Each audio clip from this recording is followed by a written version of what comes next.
Last night, dare I say, the best night in the tanking, rebuilding Blazer era with Scoot Henderson. They beat the Clippers 106-105. Scoot was awesome last night. A late-night basketball game. I stayed up for the whole thing. I think Swag did, too, because he was drinking the champagne. Yeah, he was on a high. Flip it over. Let's see what we got. I didn't have any sound on. I was watching all the post-game nonsense from yeah. And Scoot had 14 points, 6 assists. He was 5 of 8 from the field, 2 of 3 from 3. Yeah, got a shot Two going. Blazers with double-doubles. Tamani was 50% from the field and 3. He had 12. He played really good defense on James Harden. Yeah. Simons had a good game. He went on a little burst there. He struggled early. And Chris Murray played good defense. Donovan Clingan hit a 3. He shot 1 right before he got subbed out. His final line was 7 and 6, but he only played 11 minutes.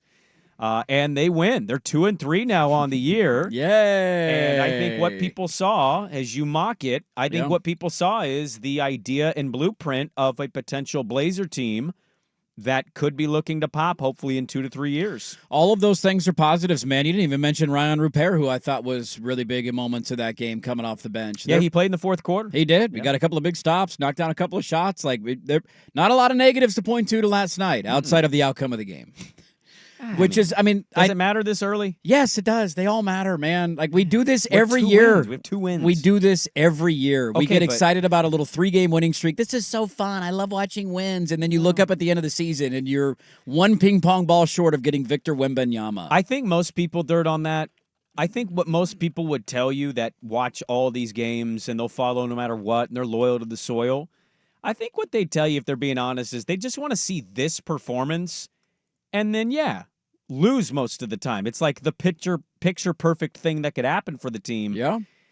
The Clippers just kind of suck. They do suck. I mean, you should be 3-2 right now. You should have won the first game against New Orleans. You should be above 500 right now. I would agree with that. Let's just push for the 10 seed at this point. Might as well make a move at the deadline to bolster the roster and go all in. Well, there's a scenario looming where they don't get Cooper Flagg. Just because you lose all your games doesn't mean you get Cooper Flagg because of the way the lottery system is. Not a guarantee. The one bright spot is that if you are slightly better than we think, it's a deep draft. It's not limited to one player. It's not a one player is guaranteed to be great all-time draft. It's a draft with maybe 5, 6, 7 guys in it, 2 of which are on the same team at Rutgers, though if Scoot's going to play like this, they ain't drafting Dylan Harper.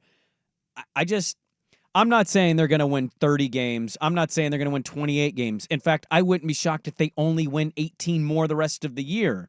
What I'm saying is there's an idea where Kamara, Murray, Scoot, Donovan Clingan, and if you want to throw Rupert in there, you get 4 guys that pop paired with, Denny Avdia, who I haven't thought has been very good this year. No, he's having a rough start. Is going to be here for the next 2 to 3 years. There's an idea that those guys pop, adding a good player that we're not talking about in the draft right now may be what is the better thing for them. We don't know if they're going to get Cooper Flagg. Yeah, here's what I'll say. Like, all the things from the game, even Avdia last night he had a big block late in the game. He grabbed 10 rebounds. Like, he found other ways to impact the game. So eventually his shot, you would assume, is going to start falling. He's just not quite there yet. He's a little rusty, and eventually he'll figure that out. But he found other ways to impact the game. I think my big concern right now is that this was the fear that I had coming into the year and wondering how long this is going to last. Like, your starting lineup coming into the year is not one of the 5 worst starting lineups in the NBA. Can we all agree on that? It's not even close, I would argue. It's a little like, nice compare lineup, their starting lineup to Detroit and to, like, just go through the gamut of the worst teams in the NBA. Yeah. Now, your bench is supposed to be where that, causes issues, and that's how you ultimately end up losing games. And yes, you need Simons or Grant to pop most nights in order to have the chance to win. They're going to do that, though. Like, my big fear is, you can laugh at this, all right, we're 5 games into the season. That's fine.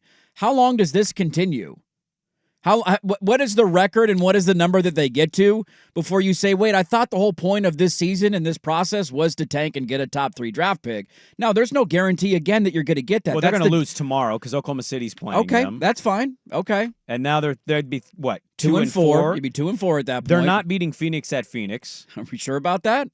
Yeah, I think Phoenix will beat them there. Okay. At New Orleans, they could win that game New Orleans again. is terrible. New Orleans is bad. New Orleans sucks. At San Antonio, San Antonio's off to a horrible start this year. Yeah, Wemby didn't have a great game yesterday.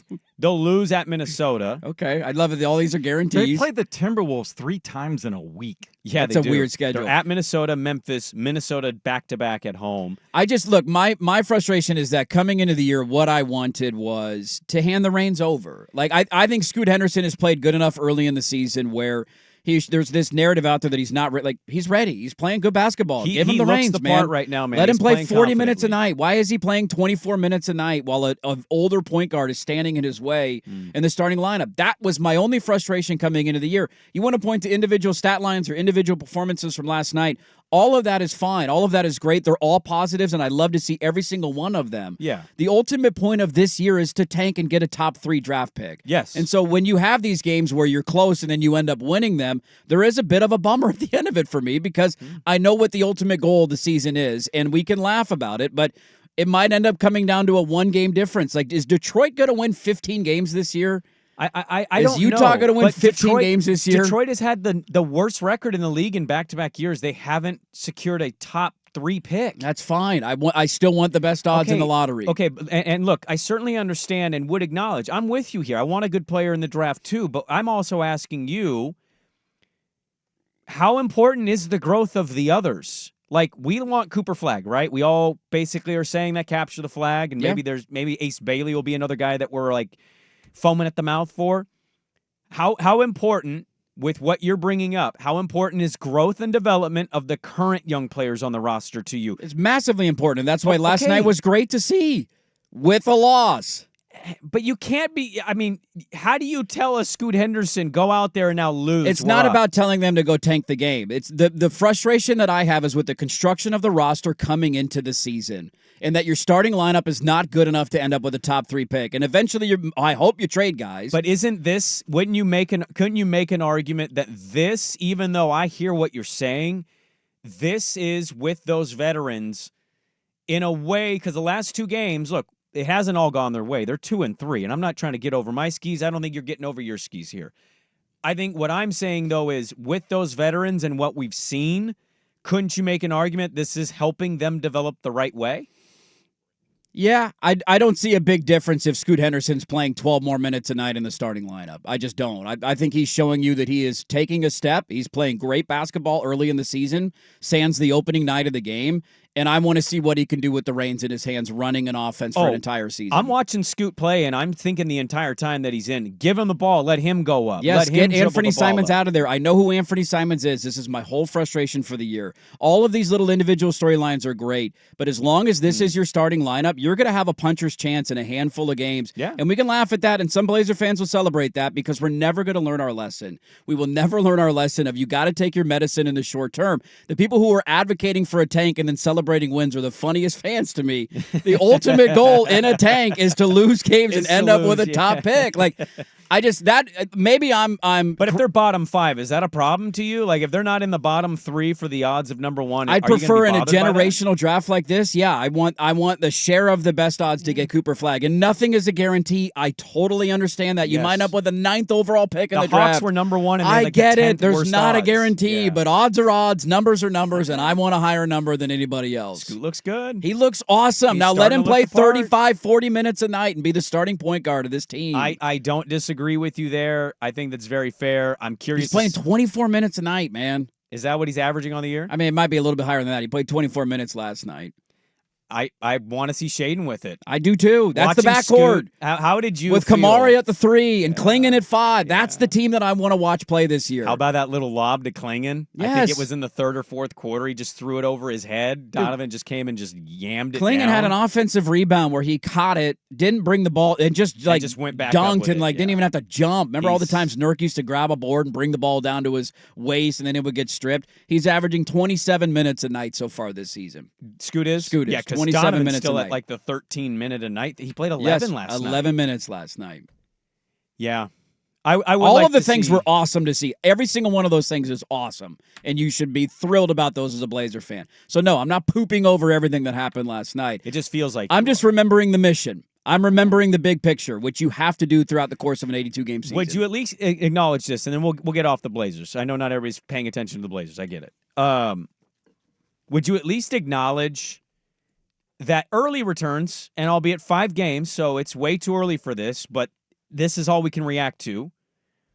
It's kind of nice to look at a Blazer team that's not 2 to 3 guys that are 6'2".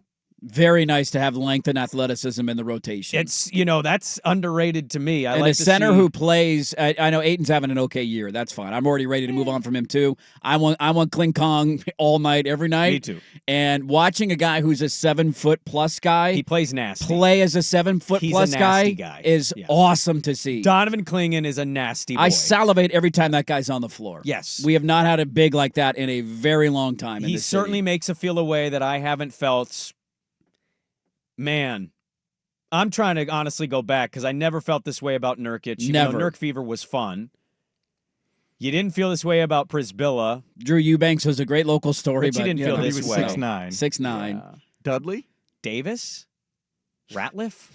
The Are Rattler? we going to Sabas? Sabas? Probably Maybe Sabas. Sabas. I think you're going all the way back Do to we have Sabas. the new Sabas? I think we do. we Knocked get- down a 3 last Are we night. going crazy here? He's different. He doesn't handle the ball the way Let him.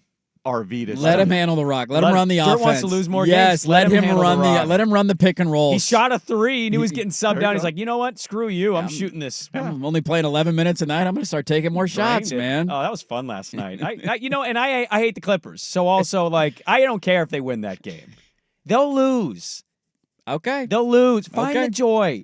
No, Are you I'm not- happy in your life? I am happy. Find the joy. There's a lot of joy from that game last night. I'm going to remember this. We're going to file this segment away for the end of the year All right. when they end up with the 9th best odds in the lottery. Means And they're then the they number 1 pick. then they get bumped down to 14 in the draft. And we're all like, God, why did we end up with 14? I thought we were supposed to tank. It's like, yeah, remember on Halloween when you celebrated a meaningless win against the Clippers? That wasn't me. That was the Pop-Tart. Pop-Tarts, they're just happy. Remember They're we just did this always happy. 2 What do you years want ago from going us? into the All-Star break, they had that little 4-game winning streak. This is so much fun. And then Would at the you end of the year, stop why did we get Victor Wembanyama? Oh, yeah, that's not how it works, You're people. he's such a negative Nelly. The Ducks win. Oh, everybody's amazing. The Ducks are amazing. The Blazers have a little fun. God forbid. Just lose. Negative Have Nelly all the fun you over want. here. Have all the fun you want. Just lose.